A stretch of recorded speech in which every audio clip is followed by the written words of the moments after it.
welcome back. 32 past the hour. Thanks again to Toby Shea for joining me, talking about barbecue in England. British BBQ Society is where it's at. Website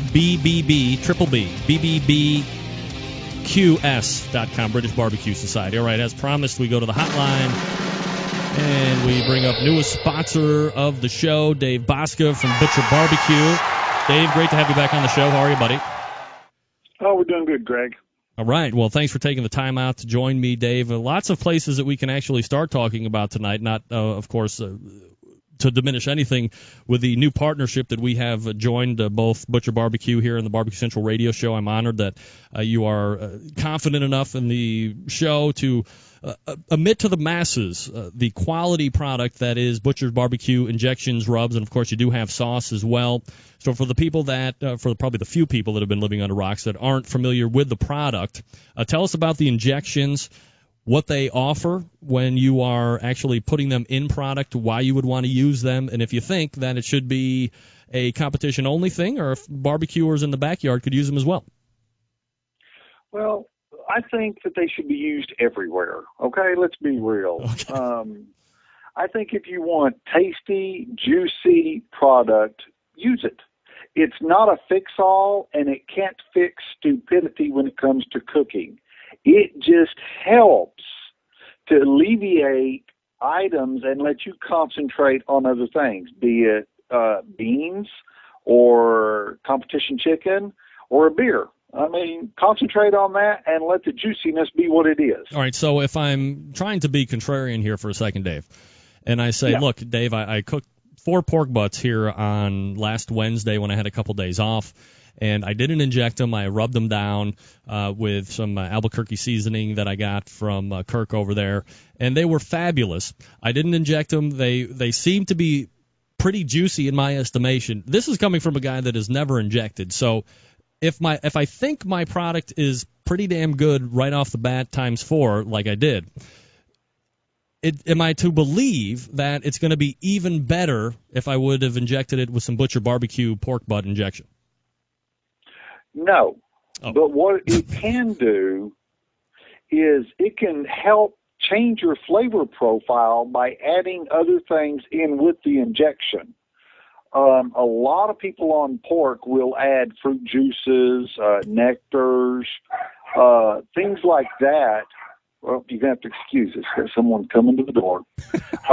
That way, you can change your profile without, I mean, if you're just going to put rub on it, that's not going to do anything major on the inside. This way, you can help change it all the way around, deep inside it, outside it, and still retain moisture. Where the major changes with the pork is on the pork loin. If you're going to do a pork loin or a tenderloin, things like that. Now, with brisket is brisket. It most of the time, if you're going to cook this in the backyard, people don't realize that it's dry until they try a product like mine. Then they realize, wow, I didn't realize what I was actually leaving out for the last 10 years. In competitions, like I said, it's not a fix-all. It's not going to give you that first place or that 5th place. It's just going to help take away one of the factors and let you concentrate on everything else. I've always said that the last 15 minutes of what someone does in a cook cycle is as or more important than the first 12 hours. So you need to be in more circumstances to be able to know what needs to happen to fix what's just happened. And this is one thing you don't have to think about, is with an injection, it helps hold that moisture in. And by doing that, there again, I go as flavors. Dave Bouska joining us here on the show. ButcherBBQ.com, the website, newest sponsor of the show.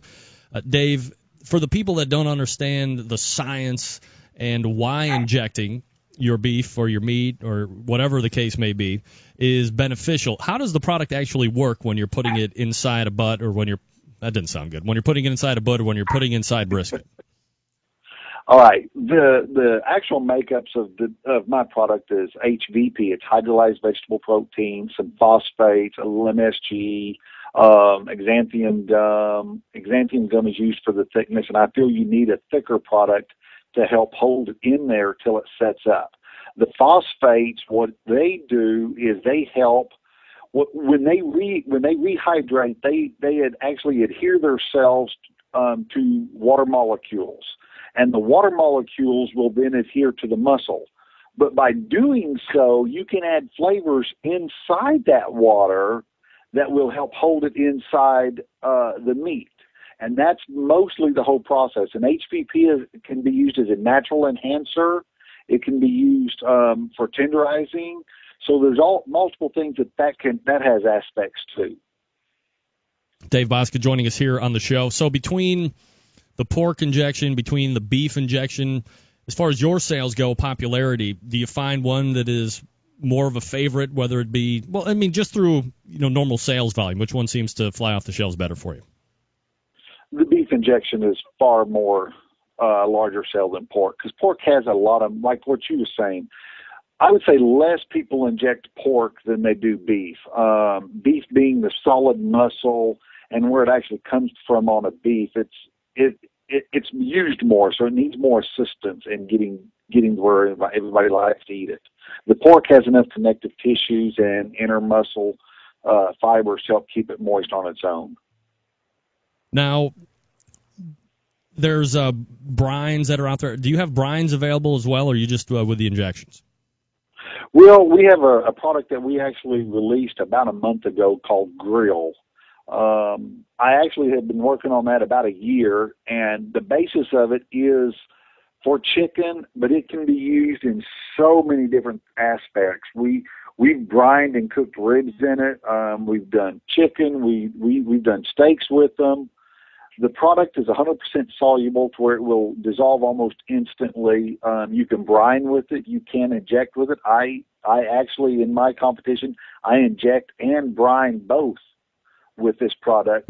When I was testing it a few months back, I took 3 slabs of ribs, cut them down to St. Louis, brined them and didn't inject them. I just brined them in our grill product, weighed them before and weighed them after. And in 2.5 hours, they had already gained a little over a quarter pound of moisture.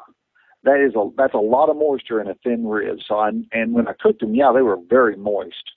So that's a big plus right there. So for the product Grill, is it adding a grilled flavor from what I was understanding when I was reading on the website? Yes, that's the flavor basis, and I built it off of what we do. I grill chicken in competitions, and I wanted something that someone could put in the smoker, and our slogan is with that product is you can get the flavor with or without the flame. That way you can use it in the smoker or put it on the grill. The moisture is great in it. The flavor's great. It doesn't make it mushy. We brined in it 12, 14 hours. It doesn't make it mushy. And the flavor doesn't get too large where it gets pithy on your tongue. The palate still stays clean after eating it. All right. So, and that is available for sale right now? Yes.